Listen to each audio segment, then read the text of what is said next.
Thank you. Ambassador Johnson, I appreciate your years of military service and the glowing recommendation that Senator Scott provided. I do have some questions, however, about some of your actions as ambassador to El Salvador. You pointed out in your opening statement, or maybe it was a response to a question, that democracy and freedom are very fragile.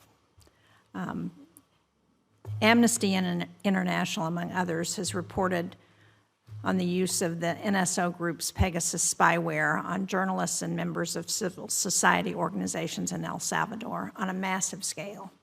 And there have been articles in El País and that have described how your close friendship with President Bukele in El Salvador when you were ambassador led to a downplaying of your criticism of his anti-democratic and authoritarian tendencies.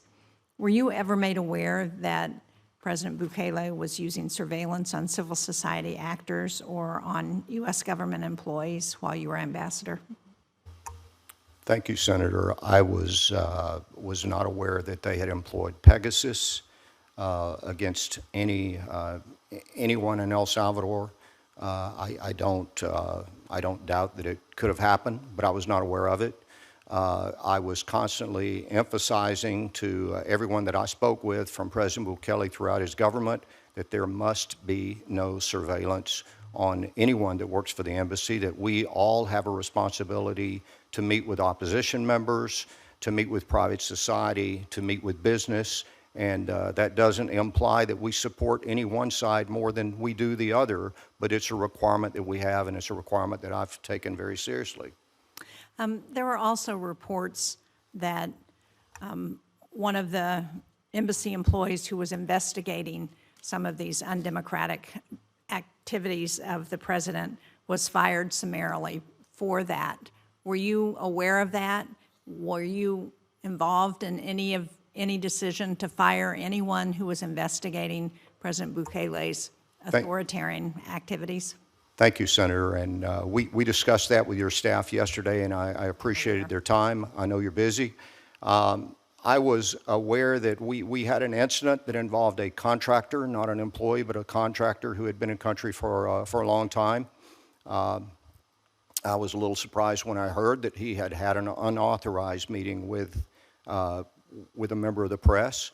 And I did what I think any manager would do at that point. I called in his department heads, and I called in security, and I said, we need to investigate this and determine whether or not these accusations are true.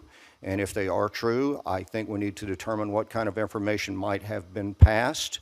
And I defer to his boss, really, as to what the final disposition should be in that case.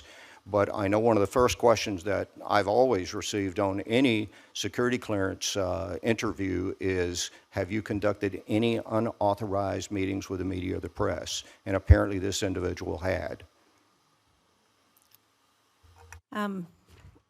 Well, I appreciate that, but part of my concern about, and the reason for this line of questioning, is you talked in your opening statement, and others have pointed out the challenge in Mexico, which has been in lots of ways a great neighbor and partner, but in other ways, because of what's happening there with cartels, with the gangs, that it's also really challenging. And any hint that anyone in America might be willing to overlook corruption activities sends a very bad message to Mexican authorities and to the Mexican people. Would you agree with that? Yes, Senator, I strongly agree with that. Thank you. Mr. Ambassador Glass, I just have one question for you, and that is, last week, excuse me, President Trump suddenly called our defense alliance with Japan a bad deal and unfair. You pointed out in one of your statements that we've actually been at the apex of the relationship between the United States and Japan. So can you explain to me why the president would be calling out that relationship and suggesting that our agreement with Japan is a bad deal and unfair? Thank you for the question. It is in any relationship, especially from the business standpoint, the closer you are, the more transparent you can be about discussions. And in those discussions, money is always part of it. And so I appreciate President Trump's honesty and transparency in that case, because in actuality, it makes my life a lot easier.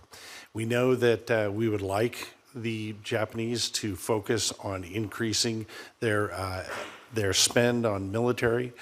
They've agreed to bump that up to the 2% GDP level by 2027. And actually, the Prime Minister came out and said if it needs to be a little bit higher, that's something we can discuss. So I look forward to discussing that with the Japanese and being able to come out with something on the that is favorable for both sides.